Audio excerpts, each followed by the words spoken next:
Imagine waking up to the news that 3 of Iran's most fortified nuclear facilities have been obliterated in a single night. Not damaged, not disrupted, obliterated.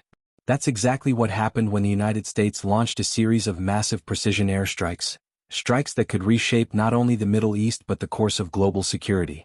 In a direct and daring move, US B-2 stealth bombers dropped GBU-57 massive ordnance penetrators, ultra-heavy bunker-busting bombs, on 3 key sites: Natanz, Isfahan, and Fordow. These aren't just names from a map. They are the core of Iran's nuclear ambition. Natanz, an active uranium enrichment site. Isfahan, a facility for uranium conversion. And Fordow, a deeply buried, highly fortified installation carved into a mountain, 100 kilometers south of Tehran, 60 meters underground, behind layers of reinforced rock. Only the United States has the capability to reach it, and that night they did. President Donald Trump, speaking just hours after the strikes, didn't hold back. He called it a spectacular military success, a mission aimed at nothing less than dismantling Iran's capacity to produce nuclear weapons. He warned, Iran must now make peace. If not, future attacks will be far greater, and a lot easier. His message was clear. Diplomacy is still on the table, but America will act unilaterally if pushed. Trump also didn't hesitate to remind the world of Iran's history. Decades of chanting, death to America. Death to Israel. The loss of over 1,000 American lives, the brutal attacks in Iraq and Afghanistan, the bloody signature of Qasem Soleimani. To Trump, this wasn't just a military action, it was justice. And revenge. He went on to praise Israeli Prime Minister Benjamin Netanyahu, calling their coordination unmatched. Netanyahu returned the favor, calling Trump's action bold, necessary, and historic. In his words, the United States has done what no country on earth could do. This moment will change history. But even as Trump spoke from the White House podium, chaos was unfolding thousands of miles away. Just hours after the strikes, Iran launched a retaliatory missile attack on Israel. Sirens blared across Tel Aviv, Haifa, and Jerusalem. People rushed into bunkers. Missiles rained down. At least 30 projectiles were launched, with 10 striking targets in northern and central Israel. 16 people were injured, some critically.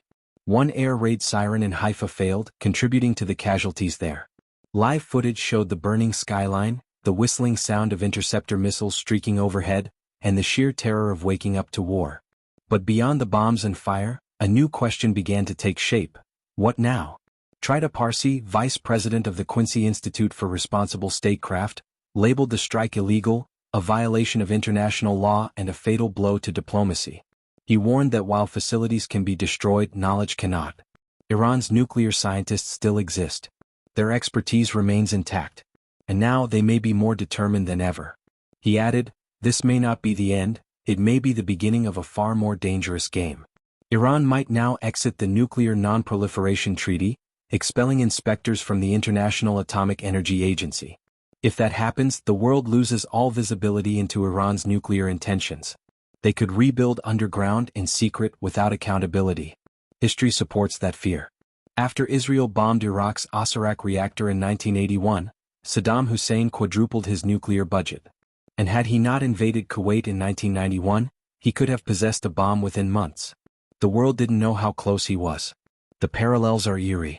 Critics argue that Iran had already crossed red lines.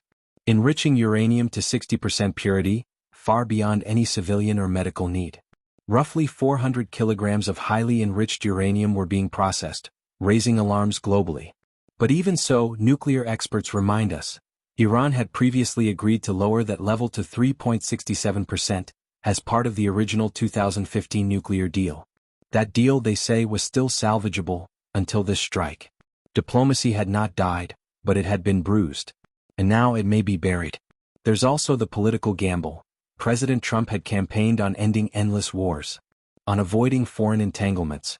But now, his administration had initiated a strike that some fear could drag the U.S. into another long-term conflict.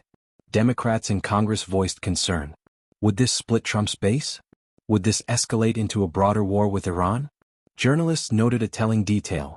The B-2 bombers used in the strike were launched from Guam, not Diego Garcia, possibly to avoid involving the UK or creating diplomatic conflict with America's European allies.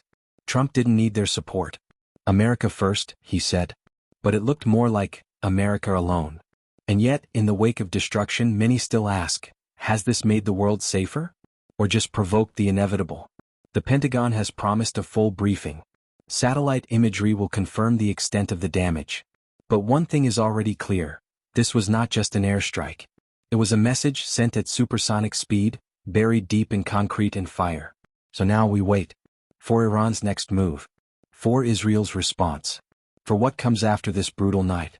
A night that may have just redrawn the map of the Middle East.